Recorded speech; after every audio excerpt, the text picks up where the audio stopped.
hello students तो नतुन update এটা আহি পাইছে যে কি কোৱা হৈছে তোমালোকৰ ৰিজাল্ট দিব পাৰে বুলি যত চলি আছিল তো নিউজ চেনেল বিলাকে পাৰেটো উঠাই দিছিলে কৈছিলে যে ৰিজাল্ট দিবই কালি তো এতিয়া আকৌ এসএবৰ পৰা ঘোষণা কৰা হৈছে যে ৰিজাল্ট নিদিয়ে কালি তো ইয়াত চোৱা এটো নিউজ লাইফৰ পোষ্ট হয় তো নিউজ লাইফে প্ৰথম কৈছিল যে ৰিজাল্ট দিবই তো এতিয়া তেওঁলোকে কি কৈছে চোৱা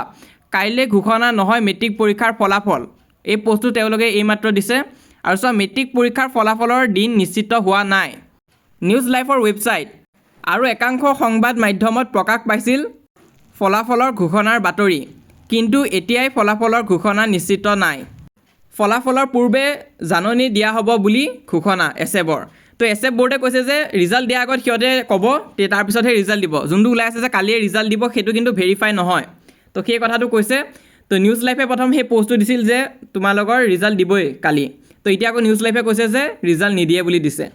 আৰু সিহঁতৰ যোনটো আগৰ পোষ্ট আছিল সেইটো সিহঁতে কাটি দিছে তো ইয়াৰ ওপৰত তোমালোকে কি ভাবিছা কমেন্ট কৰি জনাবা কি অপিনিয়ন দিবা নিউজ লাইফে এবাৰ ক'লে যে ৰিজাল্ট দিব এবাৰ কৈছে ৰিজাল্ট নিদিয়ে তো উল্টা পুল্টা কৰি আছে আৰু হয়তো এসএবে নিউজ লাইফক কন্টেক্ট কৰি সেই পোষ্টটো ৰিমুভ কৰাই দিলে কাৰণ সেইটো বৰকৈ ভাইৰেল হৈ আছিল যে কালি ৰিজাল্ট দিব আৰু যেতিয়া ৰিজাল্ট দিব তোমালোকে গম পাই যাবা আমিও জনাই দিম আৰু তোমালোকে কিন্তু ভিডিওটো যিমান পাৰা লগৰবোৰৰ মাজত শ্বেয়াৰ কৰা আৰু লাইক এটাও কৰি দিবা